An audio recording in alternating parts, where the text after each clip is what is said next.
It's Power Hour LSU. PHL, extra little bit of swag, an extra little bit of taste.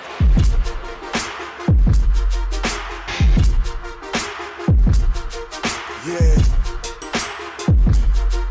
Man, I'm headed to the field. Terror of the tiger, I'ma always keep it real. Everything gon' get devoured, it's the power. LSU with Carter, it's the power. LSU with Carter, man, I'm headed to the field.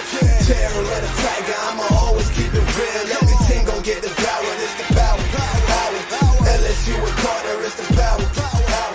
LSU with Carter. Let's freaking go. Be lucky we are in the presence of greatness tonight because we have not one but two supers right off the jump. Big shout out to Jared. Big shout out to Julie. Big shout out to Blanche. Three supers right off the jump. We're going to talk about JHASE Thomas, Derek Meadows.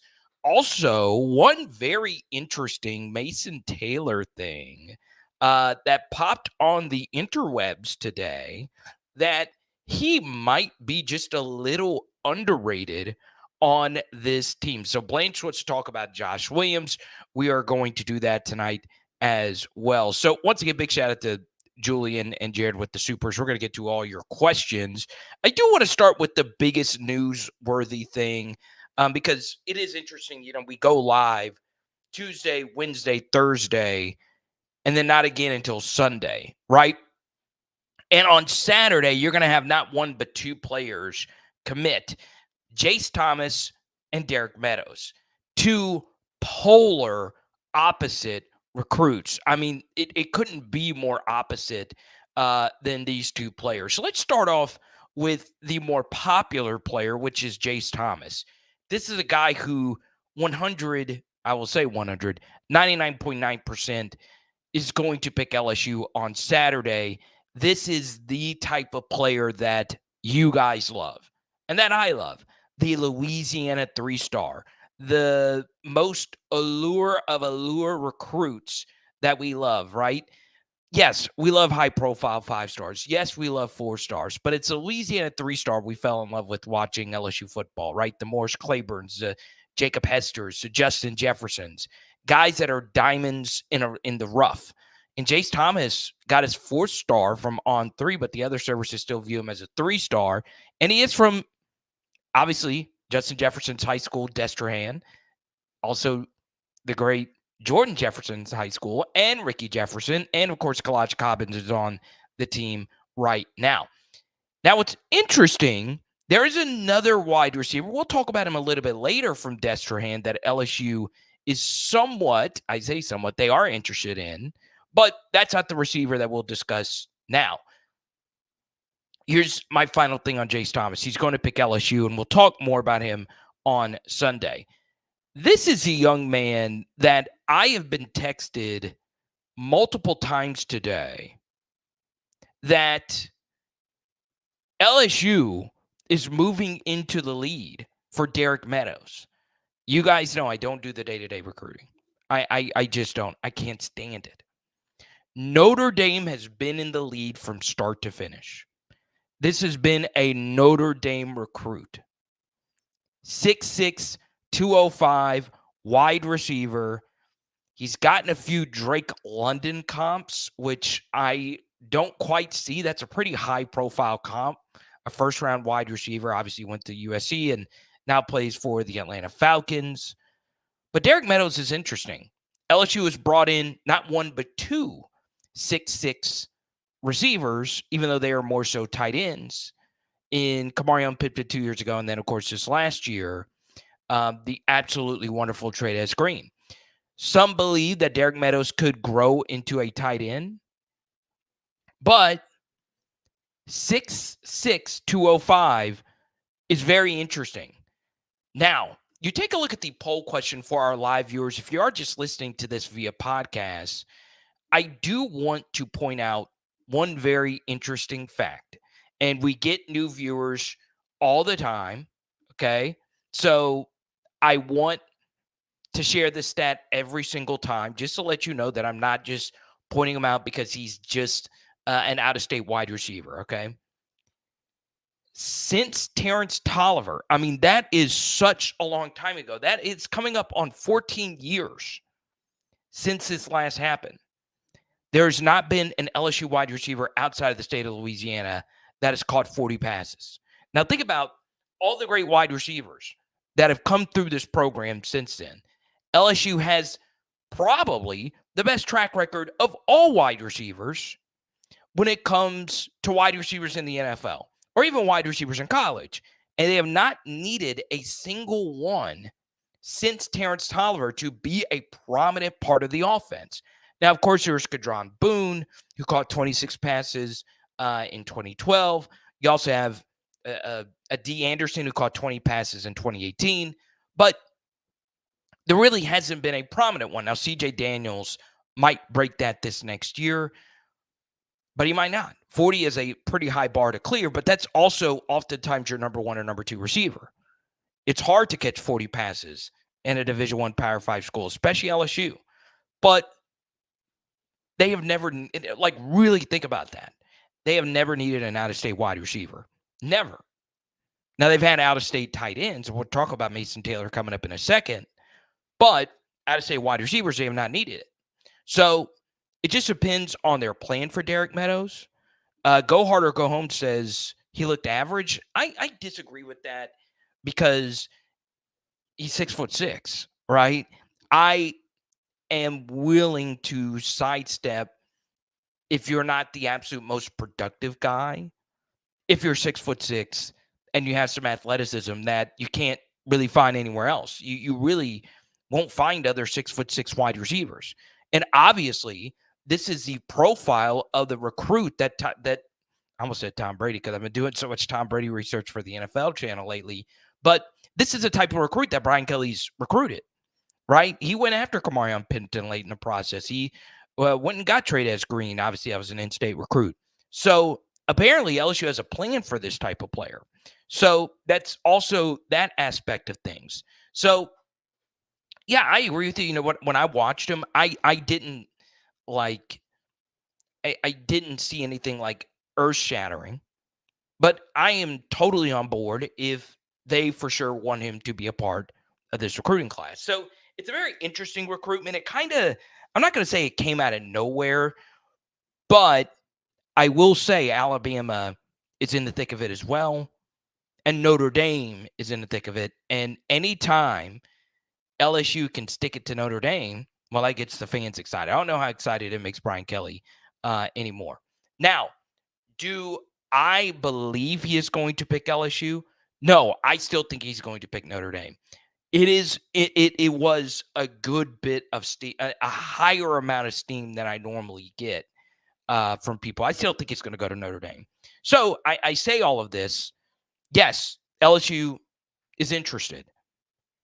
I would also tell you it's not something you should focus too much time on. Now, I want to go to Blanche's super chat because he did super. Julie or Jared, get your questions in as well. Who is LSU's best running back and why is it Josh Williams? You know what's interesting about Josh Williams? One of the most interesting sports stories in a long time that's kind of under the radar but kind of not happened in the last 24 hours. So Team USA basketball, they had a player drop out, and it was Kawhi Leonard. Surprise, surprise. We talked about it briefly last night, but, you know, it's Team USA.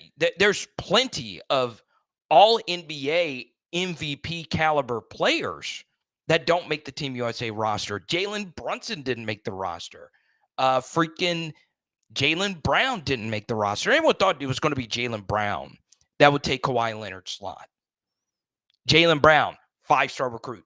Jaylen Brown, NBA All-Star. Jaylen Brown just won the NBA Finals MVP, and he is almost a 1-to-1 comp of Kawhi Leonard. He's not as good as Kawhi, but over the past couple of years, he has been. But Team USA didn't pick Jaylen Brown. They picked Derek White, who is a sixth man, a rotational piece who just started. and was really good for the Celtics in the finals. And Derek White reminds me so much of Josh Williams. Like, if you watch any NBA, Derek White, you don't think he's good at everything, but damn it, he is good at everything. Derek White, pretty good athlete. Derek White can defend. Derek White can drive to the 10. Derek White can hit a three-point shot. He can hit you with the mid-range. He is good at every last little thing. He's not exceptional at anything, but he's good. And Josh Williams, I honestly was thinking about this earlier today. Josh Williams is a perfect comp to Derek White. Is he an NCAA All-SEC level player? No. Is Josh Williams a spectacular athlete? No. But damn it, he is good at every last thing you can ask a running back to do. Does he have breakaway speed? Yeah, he's got some explosive run ability. Can he catch it out of the backfield? Yes, he can catch it out of the backfield. Can he pass protect? Yes. Is he scrappy? Yes. And the main reason why they picked Derek White over Jaylen Brown, even though any rational human being would never take Derek White over Jaylen Brown, is because Derek White isn't a ball hog. Derek White, and nor is Jaylen Brown, but Derek White is content with his role. And the same thing is true with Josh Williams. Josh Williams is probably just as happy when the team wins if he has 5 carries as he is 20 carries or 10 catches or whatever it is. The dude just wants to win. And to your point, the odds-on favorite, if you were to poll most LSU fans, who is going to be LSU's leading rusher this year? Well, most would say Caleb Jackson, because Caleb Jackson is a far better talent than Josh Williams. It's not even close. He is bigger. He is faster. He is stronger. He's got a little wiggle to his game. But the more you think about it, the more likely it is that Josh Williams is the best running back on this team and will probably, if you add in receptions, snap count, and rushing touchdowns, all of it, it probably will be Josh Williams next year, a year 6 running back, an adult competing against the boys. So it's very interesting you brought that up, and I was thinking about that earlier. It's like, who is a Derek White? Because it really has been a national sports story that didn't make any sense to me. Why on earth would Grant Hill pick Derek White over Jaylen Brown? And, well, if you know anything about sports, it kind of makes sense when you break it all down. Now, I want to talk about Mason Taylor because he is in the title of the video. It is interesting. If you were to pick 4 LSU players that would be in the top 100 of the NCAA video game, I think 3 of the players we would expect would be Harold Perkins, Emory Jones, and Will Campbell. So Will Campbell, as we discussed yesterday, the number 2 player in the game. Harold Perkins, the number 31 player on the game. Emory Jones, the number 50 player on the game. And Mason Taylor, the number 52, I say 52, the number 98 player in the game. Now, I think a lot of us would probably pick Garrett Nussmeier. Some might say Caleb Jackson. Some might even say Kyron Lacey. But it is interesting that Mason Taylor gets it. We are talking about the number 1 run-blocking pro football focused tight end in the SEC. By the way, EA Sports used PFF metrics when putting this game together, which comes out, I believe, on Tuesday. So maybe Mason Taylor is a little underrated. And it's important to understand what he is and what he isn't. He's not Brock Bowers. He's not a tight end that's going to make you miss. He's not a tight end that's going to break off a long run after the catch. He's just good. He's got good hands. He gets open. He understands the game. Big shout out to Jamal Adams, by the way, signing with the Tennessee Titans. But shout out to Mason Taylor. Maybe he is a little underrated going into next year. It was very interesting. Mason Taylor picked to go to SEC Media Days next week. And then big shout out to Jaden Daniels. Breaking news. The ESPYs voted Jaden Daniels best men's collegiate athlete on the year. Good stuff for Jaden. There was a lot of competition for that this year. You had a bunch of really good male college athletes. You had Charlie Condon. You had Zach Edey. There's a lot of really, really good players. But Jaden won it. Congrats to him.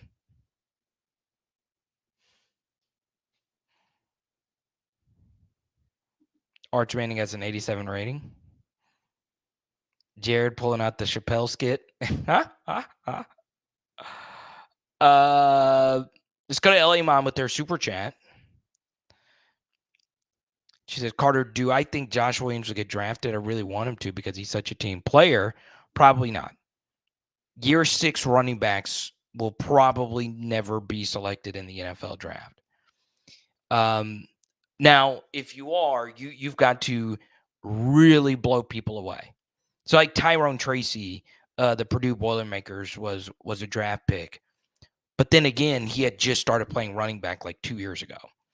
So especially at running back, they want you as young as you possibly can be coming into the league. And yeah, the likelihood Josh Williams get drafted is probably low. But then again, especially if you are running back, where you go matters more probably than any other position, it's probably better for him to be undrafted next year because he can choose where he wants to go. But yeah, I think Josh will be in the NFL next year. I do. I really, really, really do. Okay. Let's go to a few comments here. I don't care about the boot. Jared says, recruit whoever helps us win. Chance says, don't forget Ed Reed, the Destrehan greats who can. I was more so speaking like recent guys, but you're all right. You know, if you mention Destrehan, you got to talk about Ed Reed. You know. Jared with another super. There we go. Am I hearing that Chemo is having a great offseason? I actually have heard some good things. So, Chemo Macaniole, or Macaniole, the offensive lineman turned defensive tackle.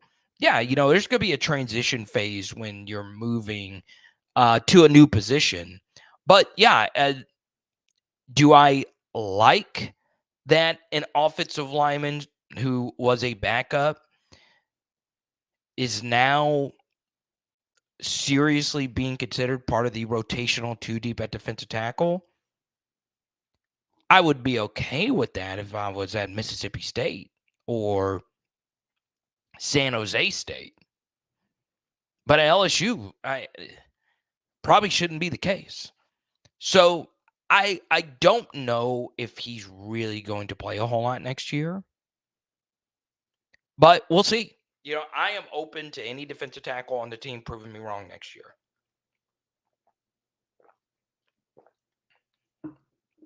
Now,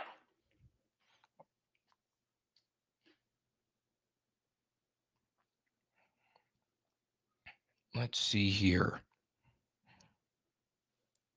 I wanted to bring up this kid's name before I forget it. There's so much recruiting news dropping in the next week. Probably won't talk about DJ Pickett too much today. I'm just kind of that story has been a lot. Let me get to this. Make sure I get this correct. Walter Mathis, a 3-star defensive tackle, just got a crystal ball to LSU. Walter Mathis Jr. I've not watched him. I'll pull up his profile, though. This was very interesting. So, before I share this, he went to Calvary Baptist, and It's not the Calvary Baptist in Shreveport. This is Calvary Baptist Day in Savannah, Georgia. 3-star, 6'2", 285 defensive tackle. And now all the RPMs are going towards LSU. So more than likely, this kid is going to be a part of the class, and you will have a 3 defensive tackle minimum class for the class of 2025. Walter Mathis Jr. So there you go. Now, Jared, there you go. Big thanks again. What are we giving out today? Oh, yeah, we'll do it again. First $20 super chat, Nicholas Brissett, Racy McMath cards. You get to choose 2 good LSU role players. I think Racy's still in the league. Obviously, Nicholas is with the LSU Tigers now.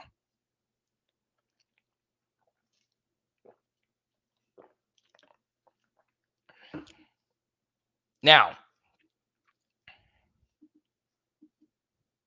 one more thing. And I do feel this is semi-important. So I was on radio earlier today in New Orleans with Mario Harris, and I didn't know he was on location. So there's a guy, he owns a restaurant. He owns 2 restaurants apparently. And he said he was a fan of the channel. He was also on the radio, and he said he had the best pizza in New Orleans. So I wanted to shout out the restaurant. I didn't actually ever get the name of the restaurant. But whoever you are, I am down to come to your place and eat pizza. You don't have to tell a chubby guy to come try your pizza. And I am there on site. I do want to point out one thing that's kind of stuck out to me is how much hype Ole Miss is getting.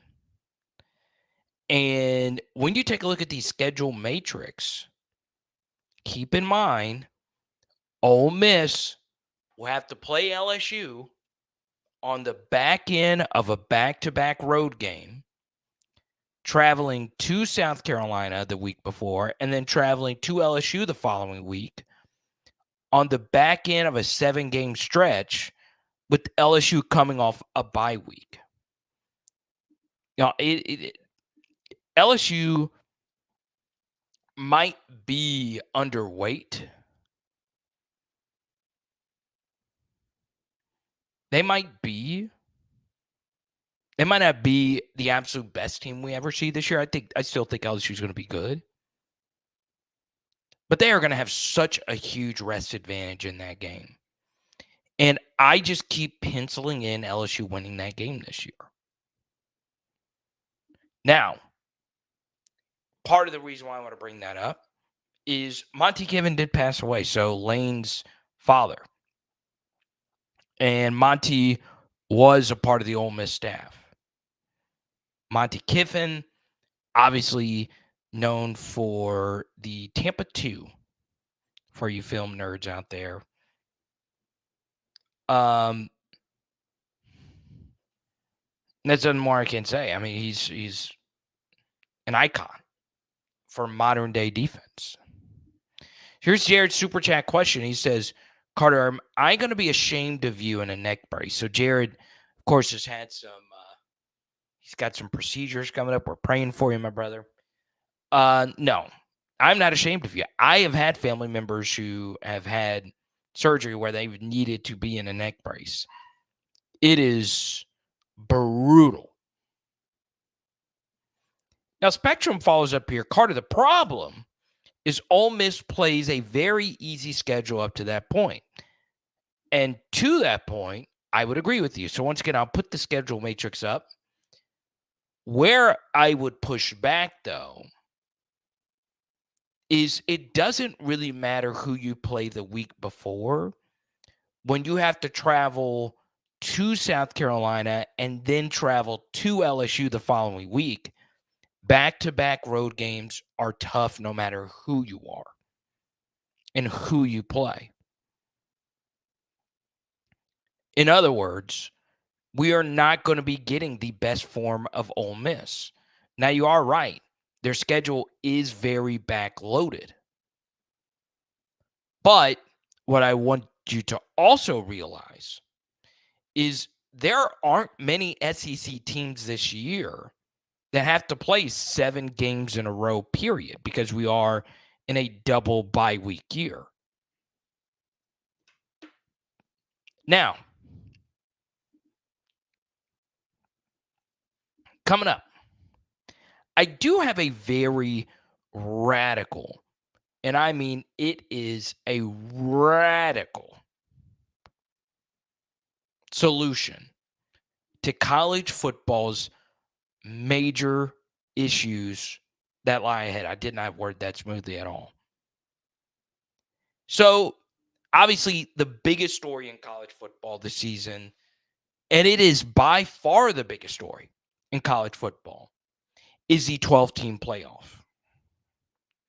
I have one minor adjustment I would make to the sport, and that's coming up after this. Home is where the heart is, and our friends at NOPOD Roofing really takes that to heart. 504-810-8744. Give them a call today for all of your roofing needs. And one of my favorite things about NOPOD Roofing is their versatility. They not only do roofing, they do siding, they do painting, they do tree removal, fencing, anything home improvement. Our friends at NOPOD will get you straight. Give them a call today at 504-810-8744 and let them know PHL and Carter the Power sent you. We never overpromise and always over-deliver with NOPOD, baby. Let's go. So, college football, you had the 12-team playoff, and there is a likelihood that it stretches to 14 at some point. There's already been discussions about it because, well, it makes a lot of money. It really does. So the two biggest stories, obviously, the first is the playoff expansion, and the second, I think this is also kind of big.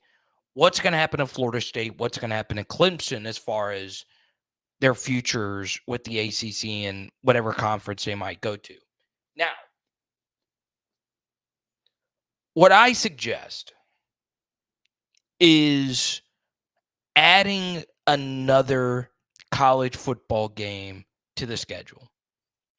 Add another regular season game and get rid of conference championship weekend. Now, why do I recommend that? Well, the first thing is if we're growing these conferences to where these conferences are going to have 16, potentially 20 teams in it, well, we've got to stretch the schedule out to make it semi-equitable, right? If we're going to have, bigger conferences, how can you have any type of conference rotation, if that makes sense? You really can't. So you're going to have to stretch the season out anyway. The second thing is if you get rid of the conference championship game, add another regular season to the year. Now, what a lot of people have said that are anti-playoff expansion, I'm anti-playoff expansion, not for this reason though, is you're already putting so much wear and tear on the student-athlete body anyway. You're playing 15 games already, and if you have an expanded playoff, well, you could be playing 16, potentially 17 games. But with the conference championship game and the teams that are in the playoff, you're already going to have that problem anyway. And I am not sure if you are going to find anybody in this equation that says no to an extra game to the college football season. Are the players going to say no? Probably not. They play so few games already. You only played 13 during the season. What's an extra game? It really isn't as much as you think it is, right? In high school, if you're on a good high school team, and you also have to factor in high schools play on average one competitive preseason game anyway. In high school, you're oftentimes playing 13 games. You play the 10-game regular season, and if you make a run in the playoffs, you're playing 3 games anyway. And once again, that's a lower level, but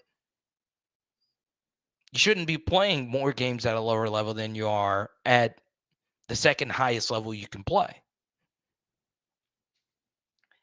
The second thing is it makes up the revenue for the conferences that will be losing the conference championship game anyway. Now, if you were to ask the television networks, would you prefer the conference championship games or would you prefer one extra regular season game? They would probably tell you, I would prefer one extra regular season game. Now, they would probably not say yes to that if it came down to, would you prefer one extra playoff game compared to one extra regular season game? They would probably take the playoff game. But if you had the extra regular season game, you are adding, 60 more games throughout college football for the 120 or so teams? And look, I know this goes against what I have usually said in every format of sports media that I've done. I've said it on sports radio. I have said it, South Carolina radio. I said it when I was at Bleacher Report, when I was still in school. Said it at Sirius XM, all that stuff. I am anti-expansion more often than not when it comes to a schedule. But in this case, it makes a lot of sense for all the parties involved. Add an extra regular season game for everyone. Get rid of the conference championship games. So instead of a 12-game regular season, you add 13. Now, what does that do to opt-outs? What does that do to the bowl season? What is bowl eligible? Do you have to be 7-6 to be bowl eligible? Or can you be 6-7 and be bowl eligible? I don't know. But I do think an extra regular season game isn't necessarily an option. I think it's needed. So let me know what you guys think about that. I'm obviously wanting it to happen. Type Y for yes, type N for no. You are pro extra regular season game. Type in if you are against an extra regular season game. Another thing it does is it makes the college football season a lot more compelling for this reason. You are already going to be in a spot with the 12-team playoff where the conference title games don't matter. So why not be proactive and make the final week matter for everyone?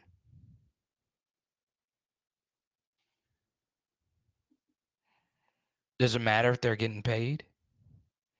Yeah. I mean, look, if you're telling me I get, an extra game check or extra NIL, or if I'm just getting an extra opportunity to go out there and run with the boys, do it.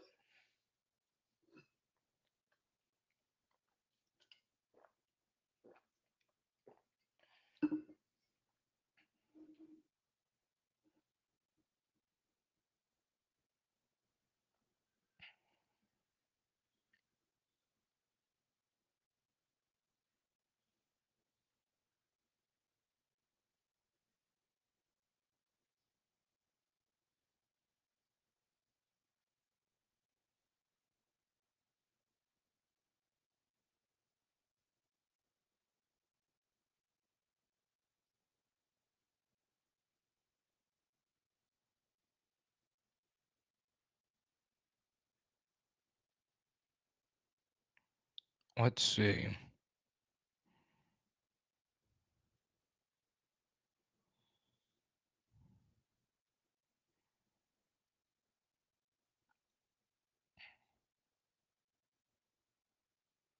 I got a long message from someone here, and this is from, well, he said to not be named. I'm just going to say her name. It's from Jake. Jake's been a supporter. He said, Carter, not LSU fan, I'm tuning in, and here you are with a ridiculous idea. He said, keep me anonymous because I don't want anyone to get mad at me for this. But adding another game to the schedule puts more wear and tear on the body, and once again makes the bottom half teams the hurt more than the top half teams. Okay. Here's why I disagree with that. And there's more to it. Big Jack. Here's why I disagree with that. Because I didn't say that the game absolutely positively needed to be a conference game, but I would rather it be. I just think another game makes sense. It just does. I also don't think people quite understand how wild it is.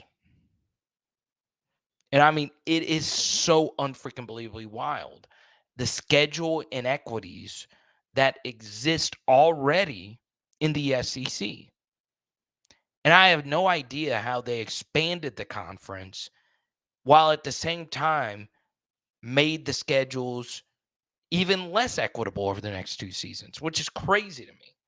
I think the reason why they did that is because they're adding more teams, or they're open to adding more teams. We say out of Pressure. What's up, Pressure? Good to see you. Now, one thing I want to mention as well.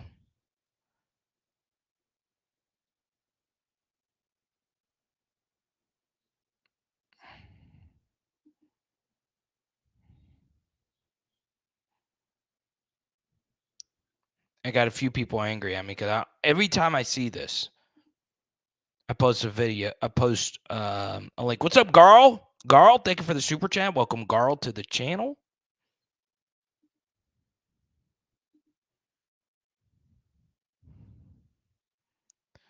Garl, you get to pick the next topic. Go right on ahead.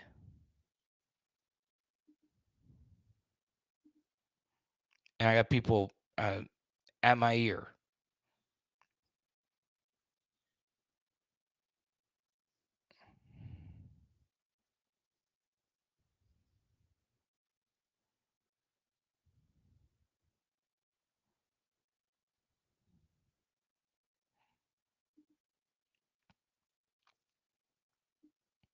This always blows my mind.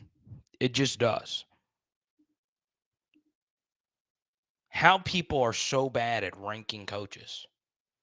So CBS Sports, they did their coach rankings. And I'll be honest, a lot of people in sports media are afraid to do coach rankings because, well, they talk to these coaches quite a bit. Now, I'll be the first to tell you, I don't talk to high-profile coaches every day. Huh? I'm not afraid to admit that. I know a lot of people want to say, well, my sources, I don't want to get a source mad or whatever. But I don't understand how these rankings are so bad every year. Kirby Smart, number 1. Yes, anyone that has a brain knows Kirby Smart is number 1. Brian Kelly, number 2. Yes, I think you would have to put the College Football Hall of Famer who's won 10 games in his first 2 seasons at LSU at number 2. Now, was his coaching job this past year his best work? No. But in year 1, it was definitely one of his better coaching jobs in his career. Steve Sarkisian, number 3. I don't know if I could put Sark number 3. Yes, he just went to college football playoff. But number 3 is kind of rich, right? At Texas? Really? I would have Lane Kiffin ahead of him.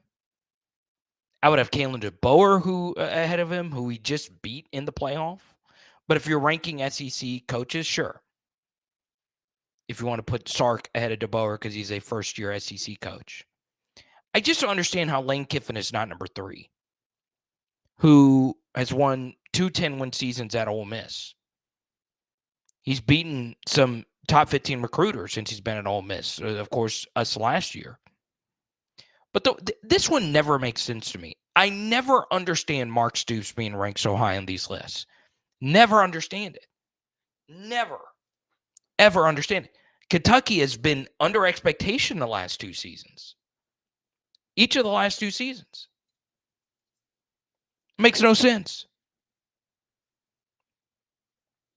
Makes absolutely no sense. Why would I have Elijah Drinkowitz behind Mark Stoops? Elijah Drinkowitz just beat Ohio State in the Cotton Bowl. Josh Heupel has not just beaten Mark Stoops the last 2 seasons. He blew him out one year. And the year before, Mark Stoops had, or last year, Mark Stoops had a mediocre Tennessee team. And that wasn't a really great Tennessee team last year. Tennessee was on the back end of a back-to-back road game. Mark Stoops was coming off a bye, and he still choked the game away. And then you have Shane Beamer at number 12, who has beaten Mark Stoops each of the last 2 seasons at South Carolina. I've never understood Mark Stoops. I've never understood it, ever. I think the bottom 4 here are correct in some order. I think the bottom 4 are right.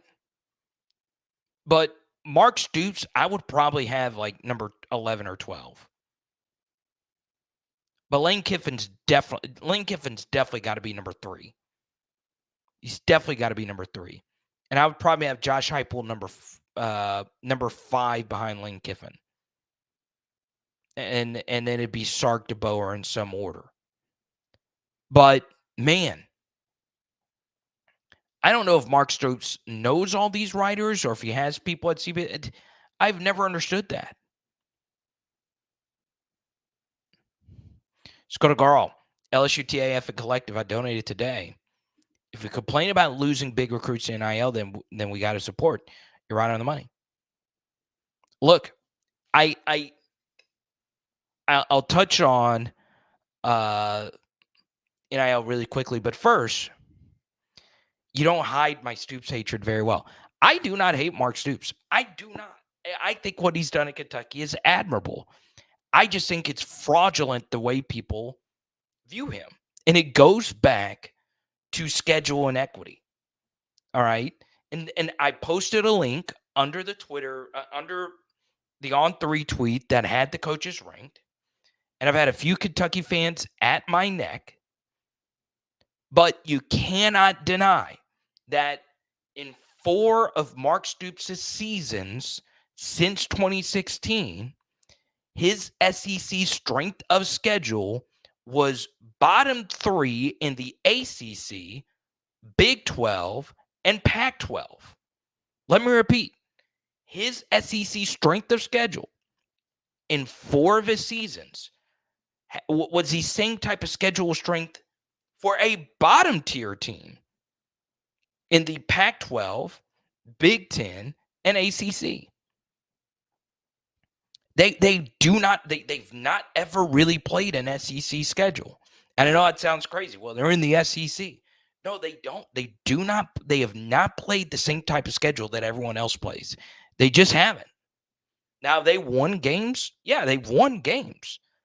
But it's not the same thing. They've gotten Mississippi State as a cross-division rival, and they've been able to avoid playing anyone out of conference.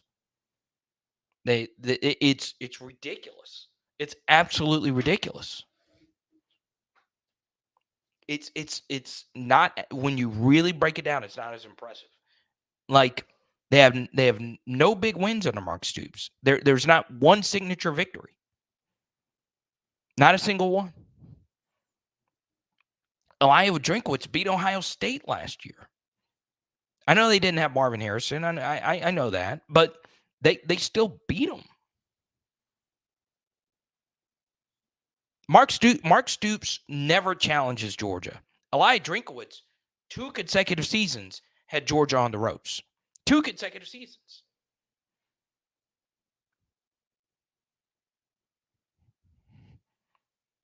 He is a decent coach who honestly has just been the byproduct of really smart scheduling from their athletic director. It's not hatred. It's just truth telling. No one else in the SEC wants to admit it though, because and that's part of the video as well. So for those that don't know, I did a 40-minute expose on this topic. I'll go on forever about this topic. And it sounds like I'm punching down at Kentucky, but no. If I continue to see Mark Stoops being and look, if Texas A&M would have hired Mark Stoops, Kentucky would have gotten out of one of the worst contracts I've ever seen. They gave Mark Stoops a raise, and the next day he lost to Vanderbilt comfortably. A bad Vanderbilt team. But yeah, so Kentucky playing Louisville annually actually helps them because they don't have to do any exotic scheduling out of conference. All right. So I'll get more into the NIL stuff here with Garl here in a second. But look, the way this works, all right, when you're a Power 5 school, you have in the SEC, every year you have to go out and schedule an out-of-conference Power 5 game. All right. It is hard to do that. It's hard. And the thing about that is when you do it, you oftentimes have to schedule home and homes. So half of the time, you've got to fly cross country like LSU. They're having to go to USC or, perfect example, Mississippi State and Arizona. 2 teams that have no history. You got to schedule these games.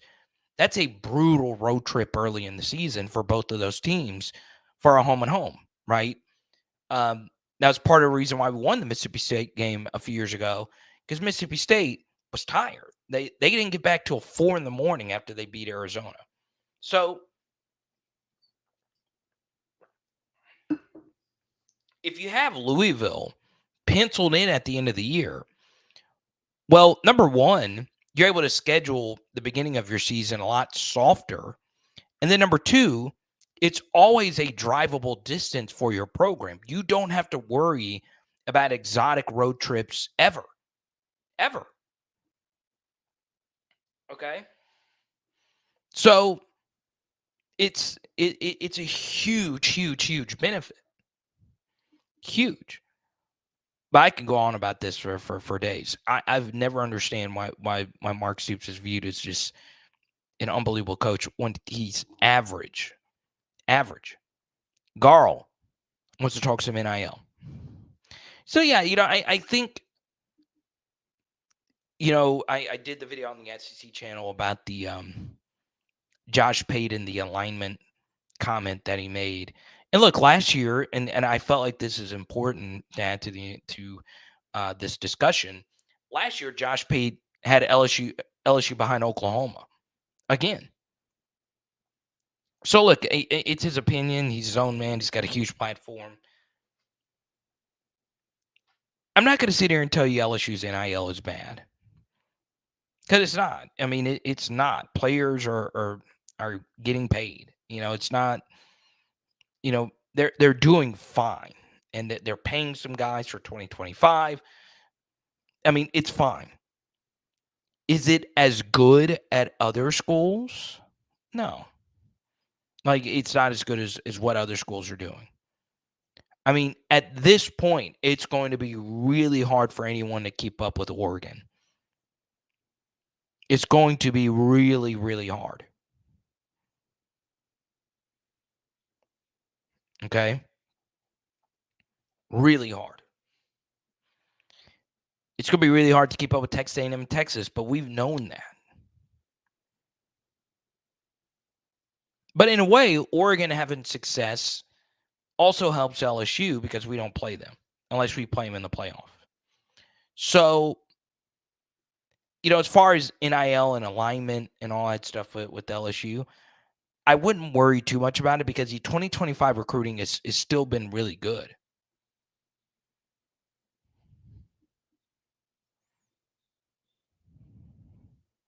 Let's go to Pegasus. He says, I'm sorry, what has Lane done?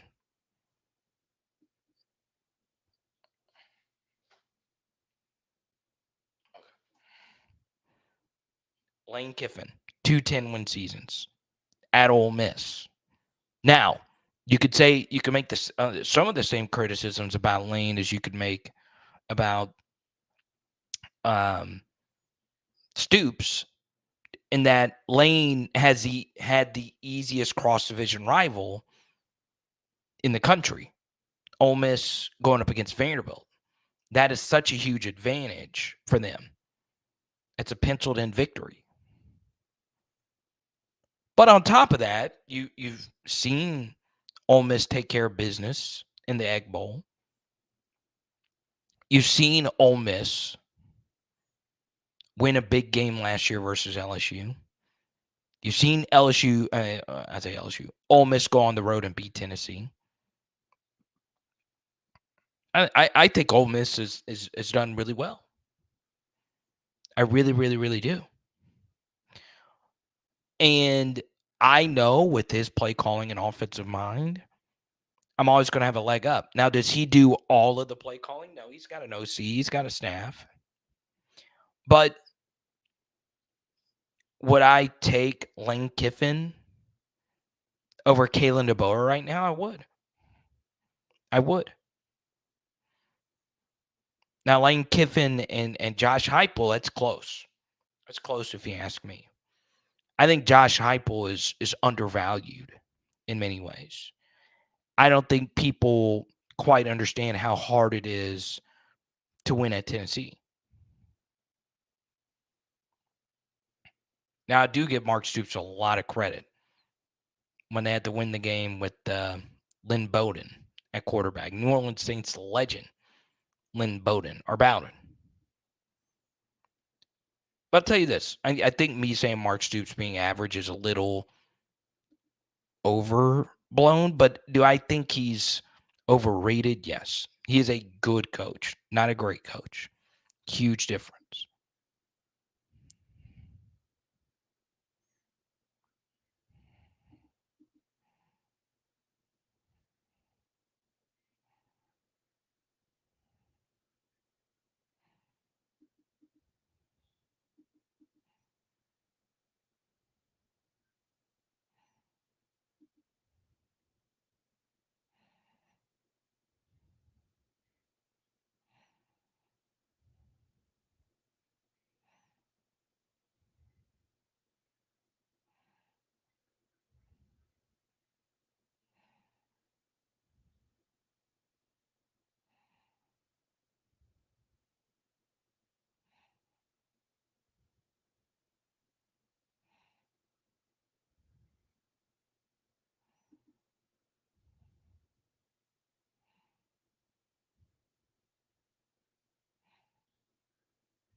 Let's see.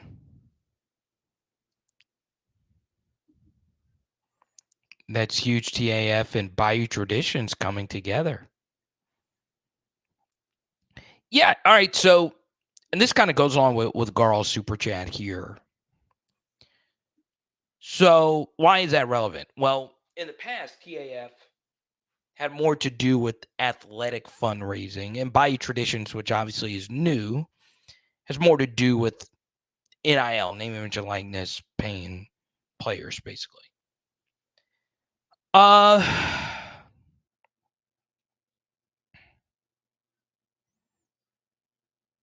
think it's a good thing. It just needs to be organized. Like, these things are really tough logistically when it comes to where the cash flow is going. Right? And this is just, and it goes back to our interview with Andy Staples. A lot of boosters,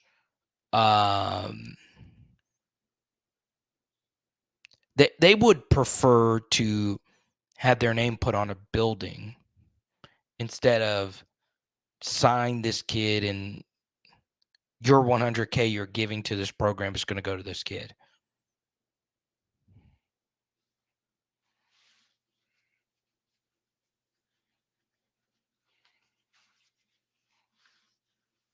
So those two coming together, good thing. Good thing. Let's take a few more here. Zadu Mick, good to see you. Tomorrow I'll be mailing a bunch of prizes out. If you've not gotten yours, trust me, it's on the way.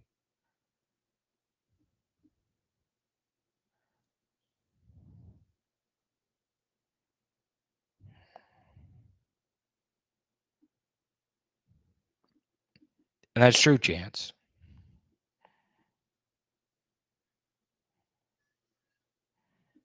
Let's see.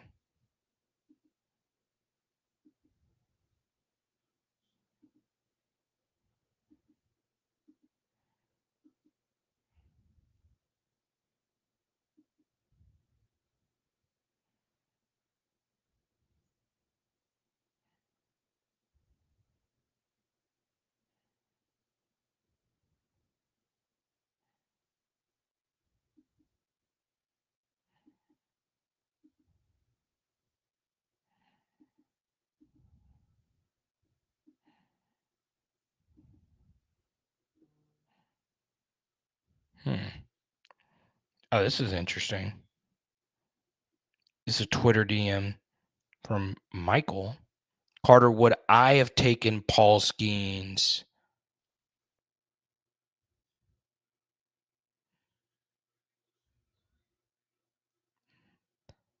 out of the game today? Now, I do want to show you this. This is kind of making its rounds here. I want you to watch the differences in their routines pregame. So this is Bartolo Colon to the left, and this is Paul Skenes to the right. Starts with the bands. And I don't even know what to call that, but it's got to be something to get his shoulders in alignment. How about the backwards throw with a shot put? Paul Skenes throws a football before the game. It's crazy. And the Bartolo Colon just does that.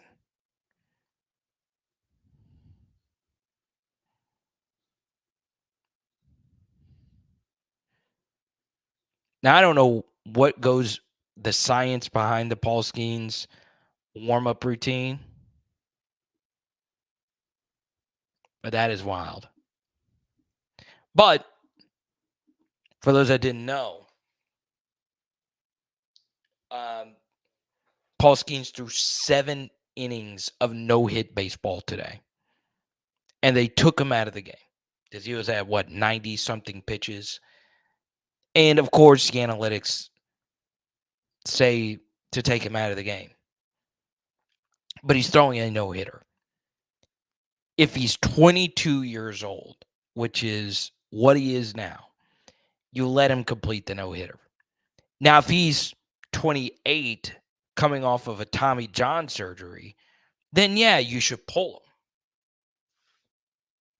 But you got to let Paul Skenes finish a no-hitter. You're the damn Pittsburgh Pirates.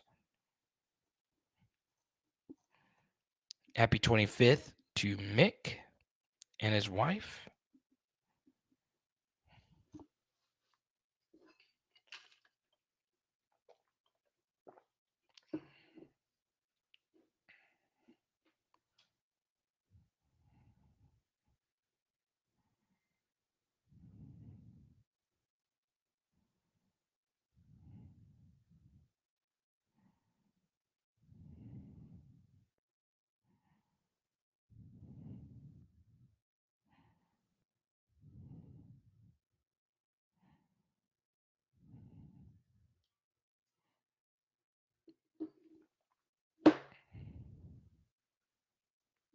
He wants to start for All-Star Game Tuesday.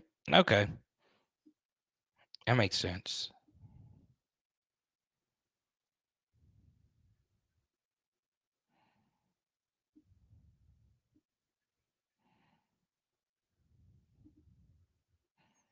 Here's a photo for you.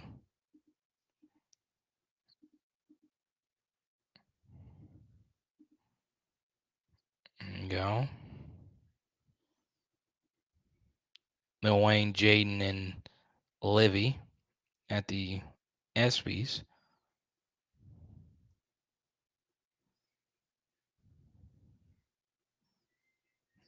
Very cool stuff.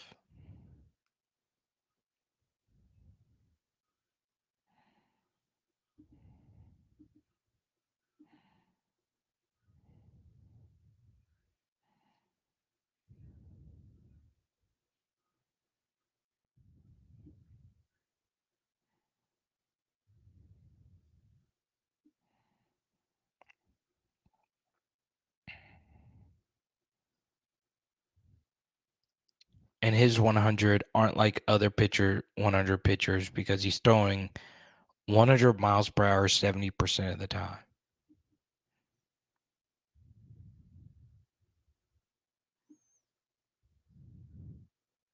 Now, I've touched on everything I wanted to touch on. I do want to also bring up one quick note. As I've dove deeper into, some game prep things for the upcoming season, I do want to point out that Lenore Sellers, the South Carolina quarterback, is very interesting. He'll be a year one starter, but dual threat quarterback. Has got some wheels. Sal with the other super. Go right on ahead, Sal. Ask another question. I appreciate you, man. Supers have been flying tonight. I appreciate you guys.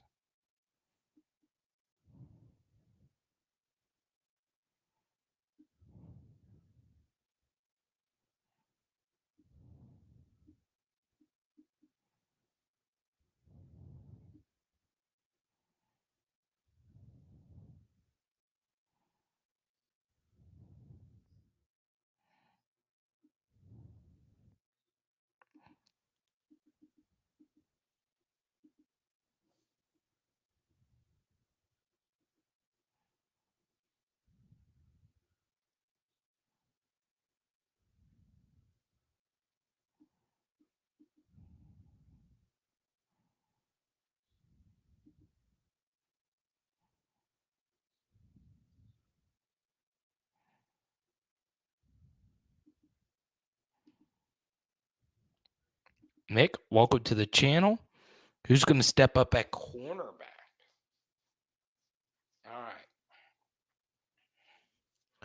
One player, and I feel he is really under the radar. And I understand that there are LSU fans that fear the unknown.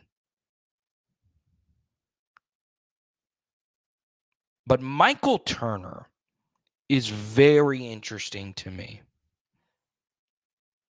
Here we are, a wide receiver that more than likely will play defensive back at LSU. So, if that's the case, you can make a very strong case that Michael Turner is our fastest corner. He is truly gifted when it comes to speed. Size, not so much. He's just not a big guy. But he's 6 foot.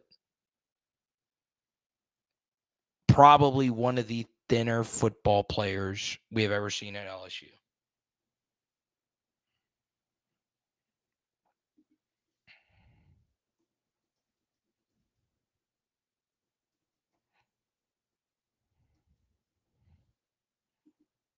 Okay.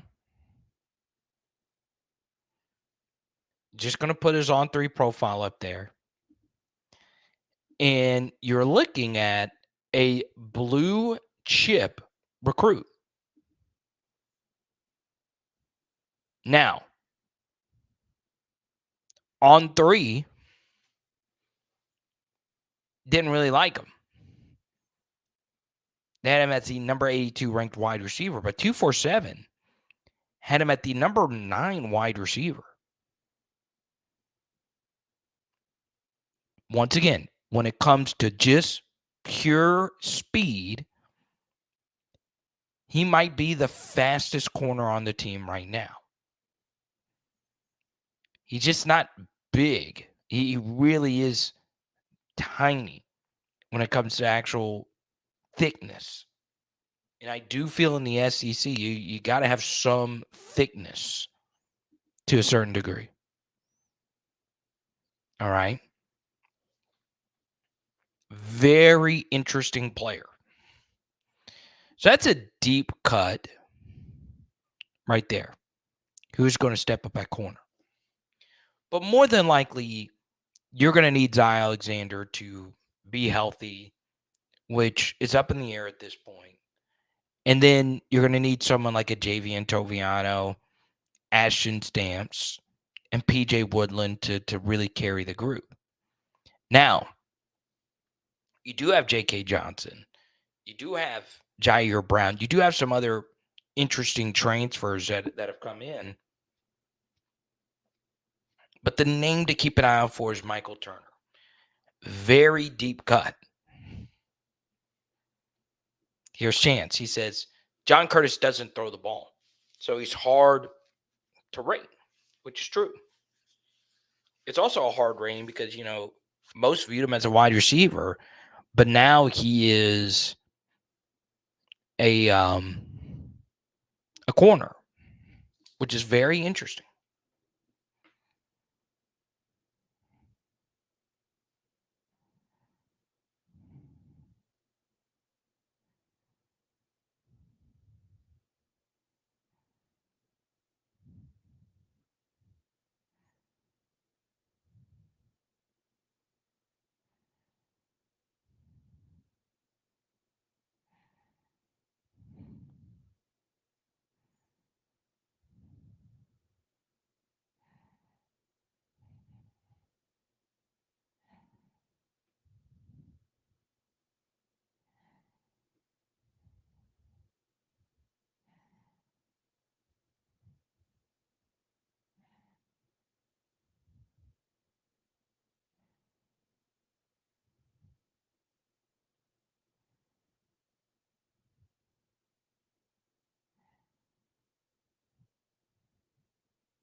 Let's go to Sal Super. And Sal supered. Let me see.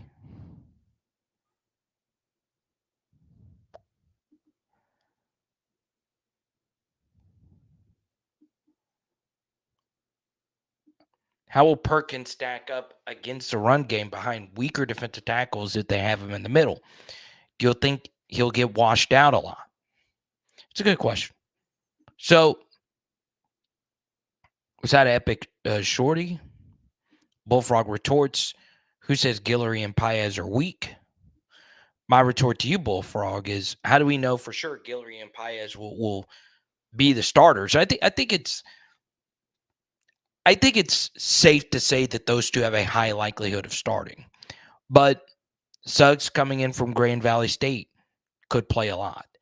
Obviously, Dominic McKinley could play a lot. There's a question about Chemo a little bit earlier. But it is a good question, Sal, because it is a very interesting defensive tackle group, to say the least.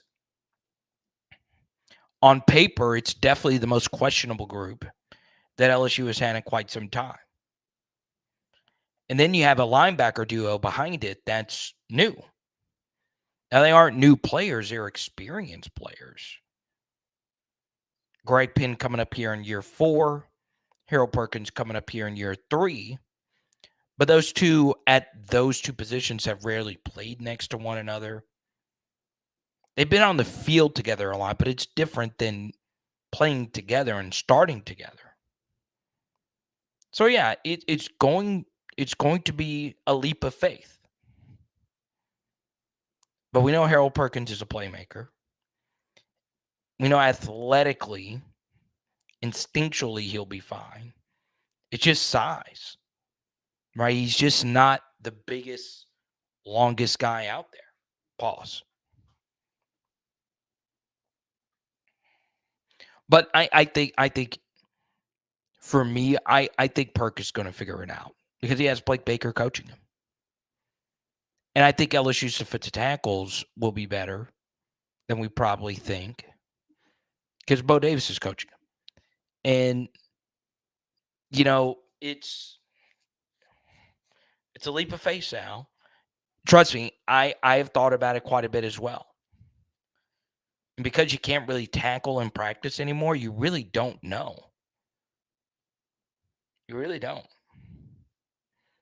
You know,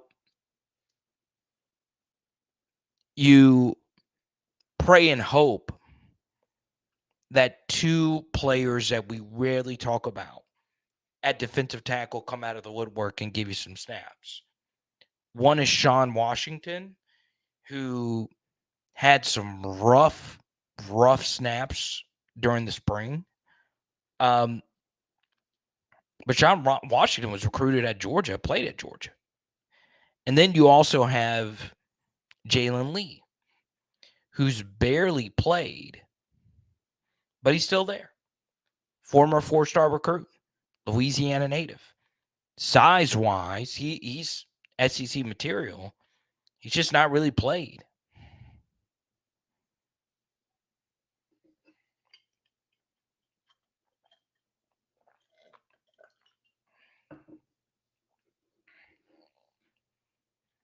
But they're not being discussed really at all at this point.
It's amazing.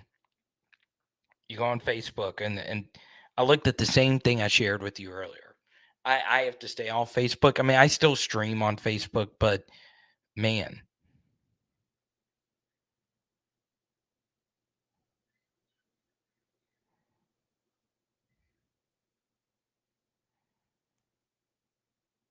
Yeah, I get so sick and tired of people saying, well, Mason Taylor didn't take that leap in year 2. And I'm like, wait, did you actually watch the games?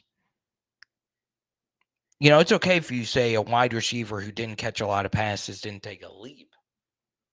But how did the wide receiver block? Tight end blocking matters even more. And anyone that actually watched the games, you know, Mason Taylor was a big part of our blocking.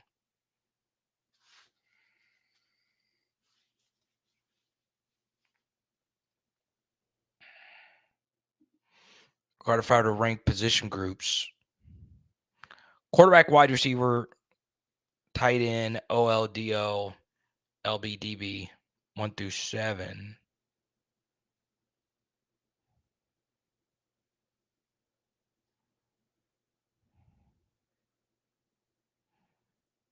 Chance, that's a good question. I know he's been to LSU games because, well, I was able to spend time with him at one of the LSU games. One of the coolest moments in my career. If I were to rank the position groups,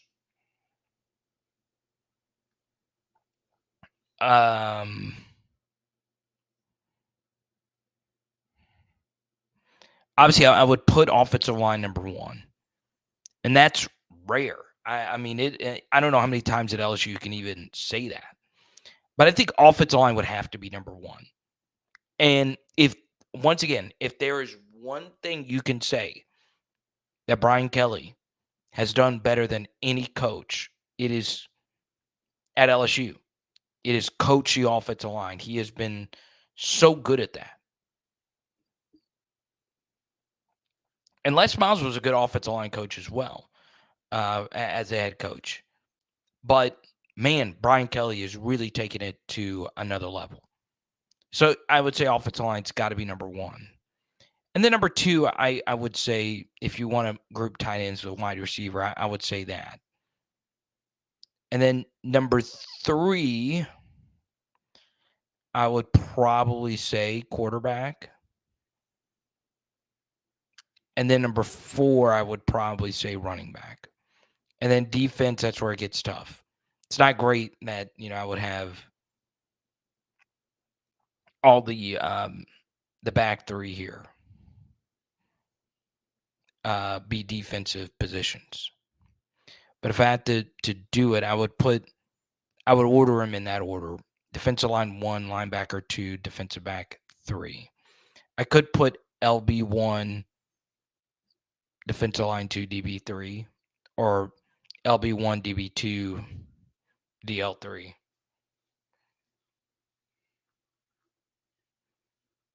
So there you go. Now, in the next 5 to 10 minutes, I'm going to take as many as we possibly can. Apparently, the ESPYs has been like all Louisiana. I showed you some stuff earlier, so I'm going to go watch it. They had a huge Steve Gleason thing, so I definitely want to watch that. But Flau'jae performed. I definitely want to watch that. I would play it for you, but I would get booted off YouTube.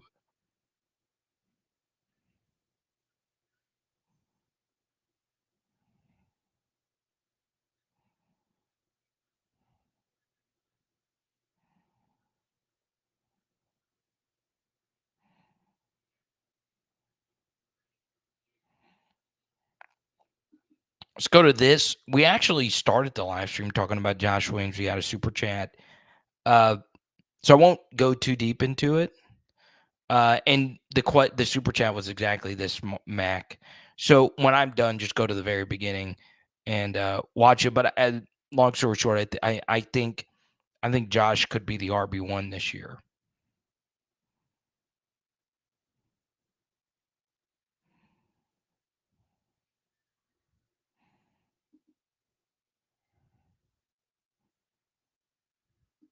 Bullfrog says, extremely hot take. I see LSU completely blowing out USC. Going ahead and call him insane. Yeah, it's just a bad take. Bad take. I think it's just hard to say that at this point. I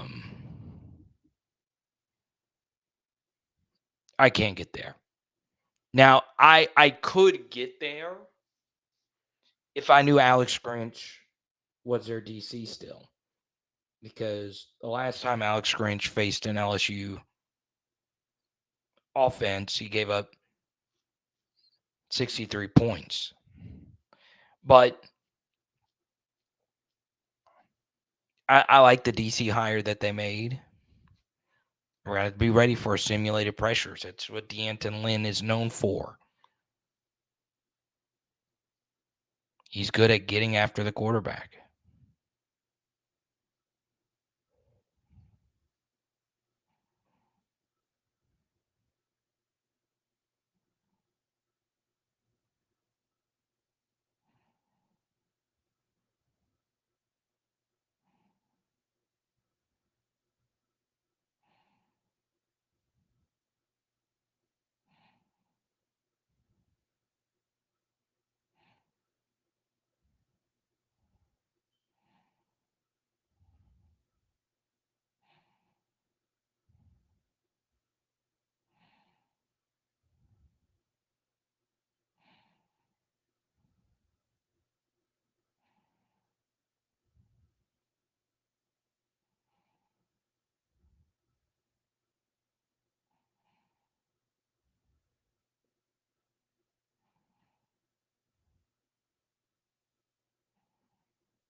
Monty Kiffin.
One thing that's interesting, when it comes to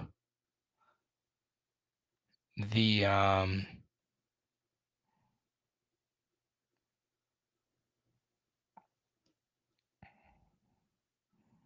the recruiting is so we talked about the Louisiana 3-star, the allure of the Louisiana 3-star.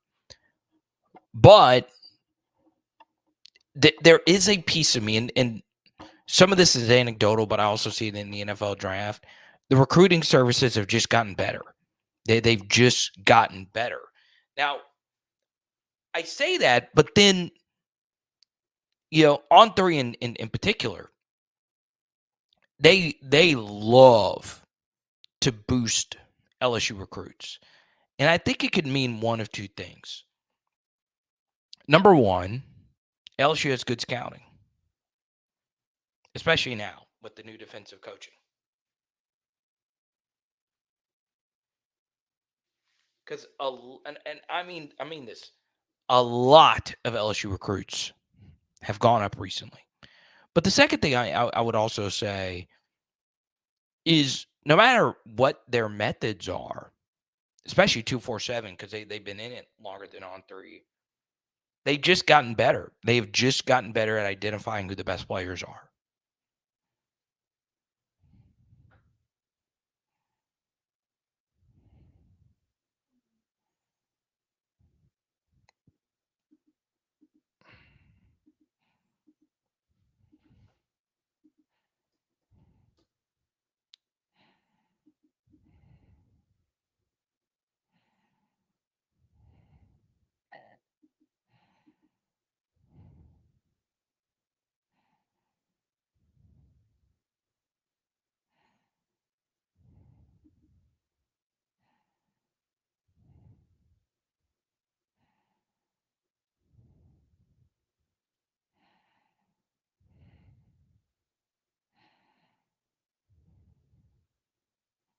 Let's see.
Let's see.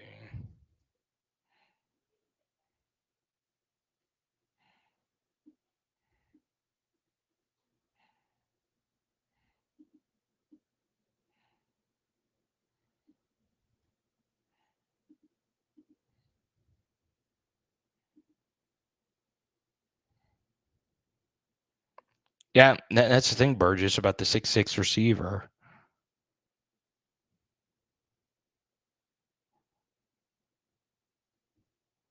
We talked about that. I mean, the third straight year they brought in a 6'6" guy.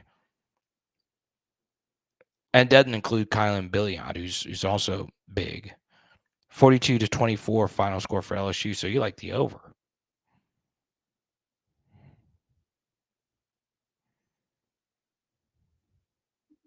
There you go. Now, that'll do it for me. Once again, big thanks to NOPOD. Shout out again to the NoOffSeason.com Sports Card Network. NoOffSeason, NoOffSeason.com. Check it out. And we'll talk to you soon. We will probably have a Jace Thomas video for Saturday, so be on the lookout for that. It is Power Hour LSU. Boom. Chance, let's not do that peace sign. Okay, that's the USC sign. Big shout out to Blanche, Jared, Garl, and Sal. J-Red, our top super chatter. We had a few Venmos today as well from LA Mom and the great J-Red. And tonight, we're doing some Nashville hot chicken. Let's go. Let's go.